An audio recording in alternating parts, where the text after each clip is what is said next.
How's it going, my dudes? Welcome back to another video. So the Neon Skyline Skyscraper event is now live. There are a lot of rewards to be obtained. So if you're not sure what rewards there are, let me show you. Okay, so if you go to mission and you go to events, here you will see a ton of rewards. So if you clear it 10 times on multiplayer, you get 50,000 mana, which is kind of nice if you're a new player. And if you clear it 20 times, you get 10 T4 mats.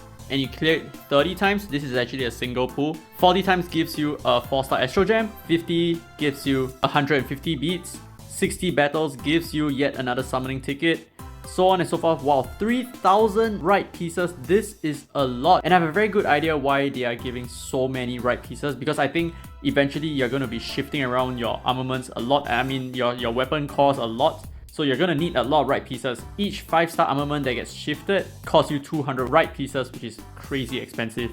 And of course, so on and so forth, up to 100 multiplayer battles where this gives you a 10 pool summoning ticket. Big PP. And of course, if you go on to 150, you will get 5 armament tickets. I guess this is kind of nice. Okay, so here is my suggestion for you guys. I think you can just go ahead and use them. You don't have to worry too much about the pull and pick thing. You can save your tickets if you want to, but if you do not yet have Beretta, definitely use these tickets right now to try to get Beretta. I think she's really well worth the tickets. If not, in the future, it's going to be a little bit harder to get Beretta given that the rates are going to go down. But let's take a look at the Neon Skyline event over here.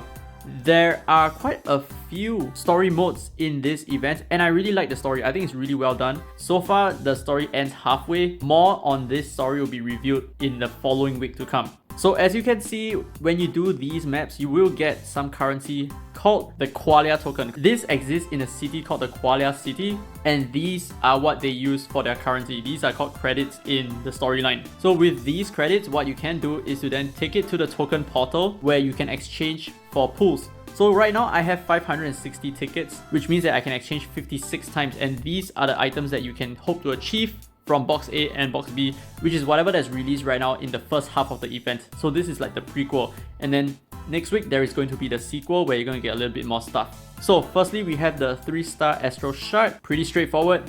We have the Dreamer's Crest as well, we have 5 of those.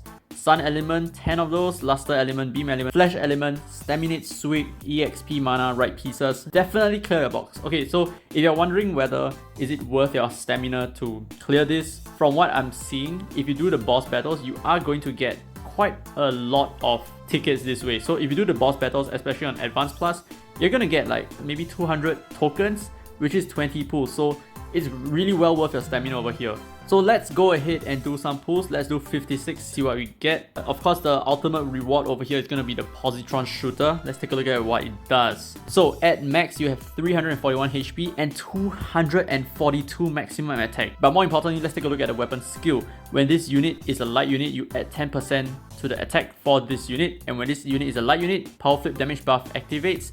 You add 30% attack for this unit, caps out 90%. So if you trigger 3 Power Flip damage buffs, you will get 90% extra attack. That's big.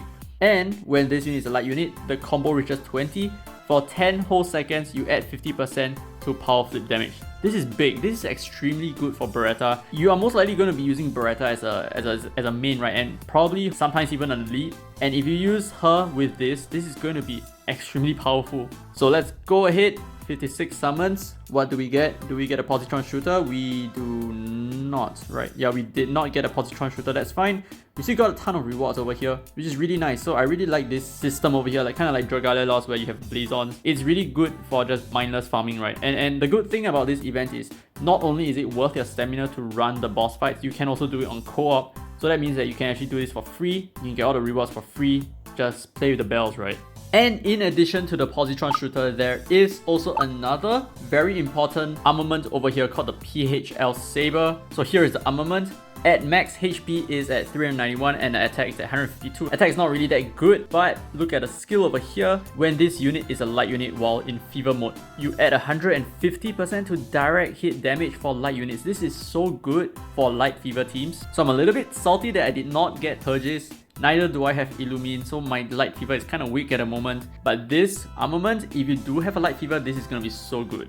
As for the boss battles, currently we only have Advanced and Advanced Plus for this specific conductor battle. In the following week, we are going to get an updated boss battle set. and we are going to be facing an Advanced Plus and Godly version of another boss. So that is going to be a lot more challenging. So right now, I believe we can just one-pun very easily with the standard Mura Elia comp, like what you have just seen me using in the lineup. If we can get 3 teams of Mura Elia, the boss is going to go down immediately. But if you're not keen on one-punning, you think that that's very cheesy, you think that's not fun, you can always just run pure light skill damage. It's going to work as well. It's just going to take a little bit more time, but honestly speaking, it's not going to matter too much down the road because you're going to get so many tickets and you're going to clear the shop so fast. And of course, when I say shop, I really just mean the gachapon machine, slot machine, whatever. you know what I mean. So the boss itself is not super challenging. If you are a new player, this can be a little bit tough because he summons a lot of ads, okay? He summons a lot of machinery that does a lot of damage to you and blocks a little bit of your attack sometimes, blocks a little bit of your pathing. So this fight, I think it just goes down to the strength of your team. As long as you can pump up your levels high, raise some of your mana bots, you shouldn't really face too much of an issue with this boss. It's just a matter of power over here. So let's take a look at the reward screen over here and let's see how many tickets we can get from just the Advanced Plus alone. Lo and behold, we do get 270 tickets. That is 27 pulls and it's about like 8% the way of box A. So it is quite easy to complete the boxes just by doing a few co-op runs. And of course, there is also the new Faces Spotlight Portal featuring Beretta herself and Turgis. And this banner is really good. Definitely throw at least one multi on this banner. You're gonna regret it if you do not. Beretta is so good into the future. And honestly, if you do get Hopu, he works fine as well. He's a really good 4-star unit. Very strong, very powerful, really nice kit to have. And if you want to, I guess you can use Mordiaga for Water Power Flip. But that's not really high on my priority right now because, like I said before, Water Power Flip is not that powerful. So I guess this about sums up the first half of the Neon Skyline event. I can't wait for the extra story plot to come around because I think this is going to be huge. I'm so happy that the story is finally good. I mean, we have had so many events coming to this stage and I thought that it should have at least been better, but this is proving to be a good turn, not just in terms of the plot, but in terms of the rewards as well. I think we are getting quite a lot of rewards from this event. And hopefully in the future, we will be receiving more of such good rewards as well. And I'm really excited for the future to come for World Flipper. And I hope you are as well. This has been free to play by the way, and as always, I will see you in the next video.